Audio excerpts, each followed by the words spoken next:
Many industrial innovations have gone into production as a result of the untiring efforts of dedicated engineers. The Finnish Defence Forces' request for tenders from manufacturers speeded up the development of radio telephones in Finland in the early 1960s. The companies involved in the development work included Nokia, as well as the radio and television manufacturer Sonora, which was later merged with Nokia. Lasse Lindroos and Martti Juva, both enthusiastic radio amateurs and professional radio engineers, were involved in the process. On our spare times, weekends and so, we built pretty quickly a pair of radio telephones which were needed to demonstrate to the army people our capability on that area. But no deals were forthcoming. The engineers had developed a product with commercial potential, but if we had made a business plan in Salora, we had never started a radio telephone operation. In the late 1960s, the Finnish Post and Telecommunications Administration began planning an in-car radio telephone network for use on highways, known as ARP. The ARP network was ready by the beginning of the 1970s, and within a few years covered the whole country.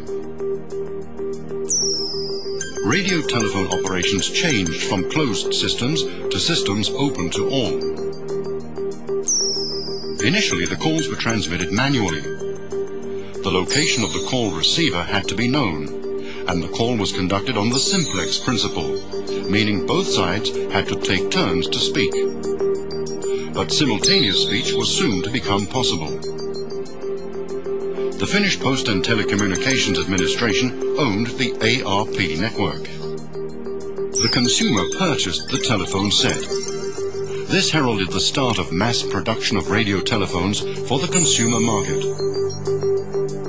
The early radio telephone systems created the technology for the mobile phone industry, their makers and users. Did the pioneers imagine what was to come? But the answer is very easy.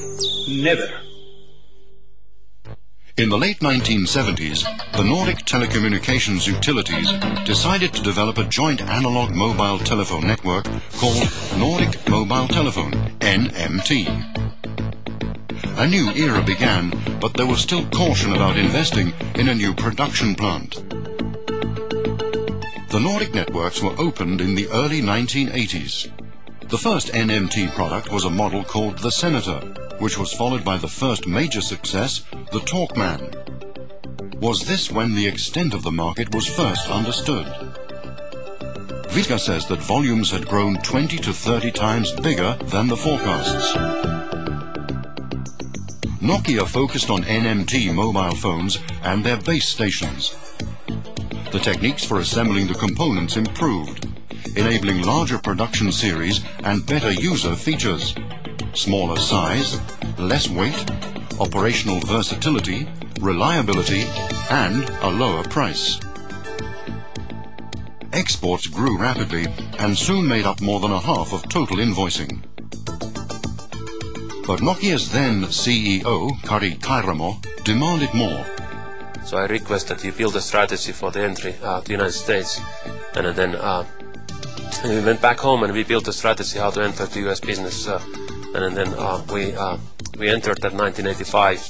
Cooperation with the Tandy Corporation began, and the production of mobile phones for the American market began in South Korea. Soon, the latest success, Cityman TACS, was introduced to customers in Great Britain.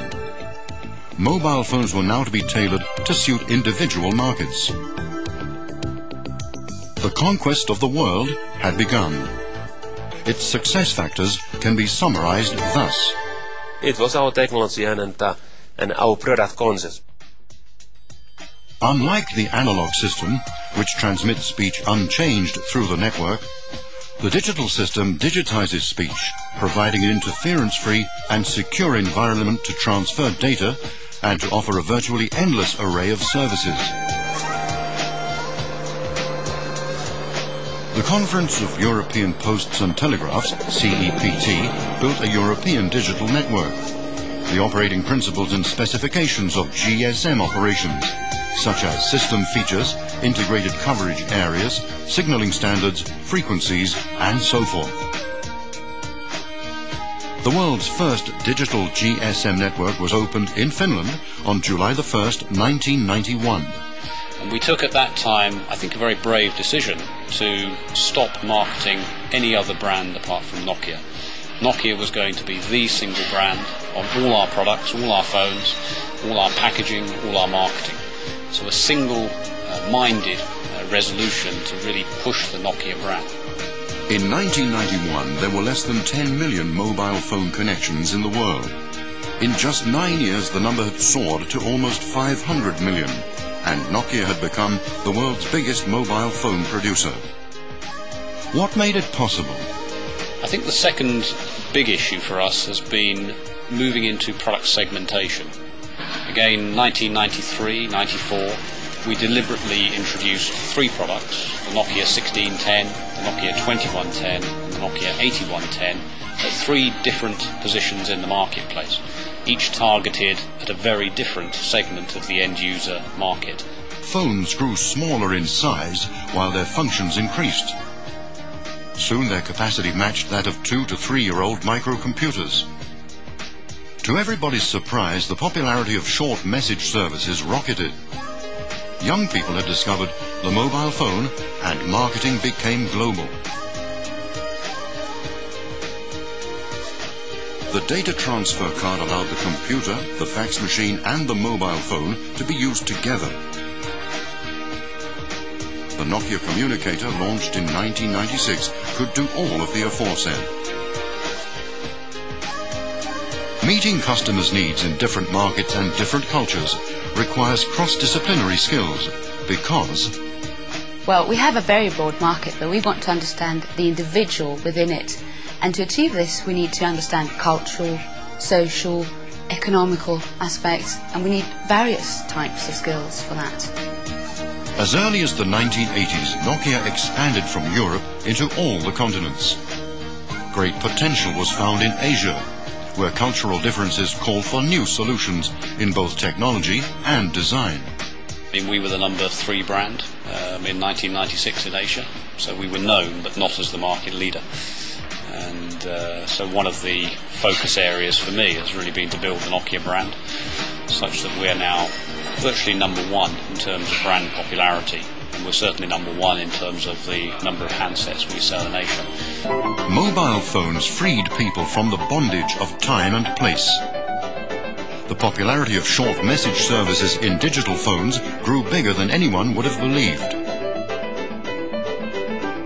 At the same time, the internet developed into a burgeoning data transfer and communications channel. The addition of email to mobile phones signaled a world of communications that is independent of time and place. www is known to everybody. Now so too are WAP, WAP, and free wireless internet. Mobile phones now have many features that make daily routines easier and working life more efficient. Mobile phones can be used to buy travel or concert tickets, check timetables or the weather, buy and sell shares, pay bills, read the news, find the right road in a strange place, search for a missing dog. The list grows by the day. Now that almost everything seems technically possible, when almost all the people in the world may someday be using a mobile phone, the human factor remains. Well, usability is very important. The product needs to feel nice when you have it in your hand, and everyone needs to be able to access just the functionality they need in a very easy way. Nokia, connecting people.